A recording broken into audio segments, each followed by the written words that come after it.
Now we're trying out the wall side plank. If you don't feel comfortable with this, skip it. If you're up to try it, you start off with your forearm against the wall, elbows a little lower than shoulder. Starting off standing up straight, walk in. The further away you walk, the more challenging it is. We want to make sure you feel comfortable. Also be mindful if you have socks on, if you have hardwood floor, you might slide really easy, so be mindful to your surroundings and how you feel.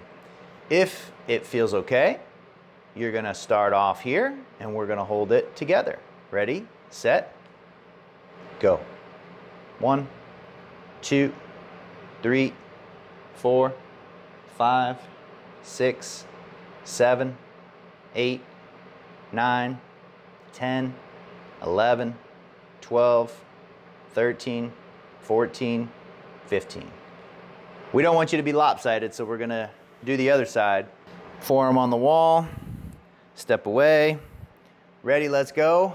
1, 2, 3, 4, 5, 6, 7, 8, 9, 10, 11, 12, 13, 14, and 15.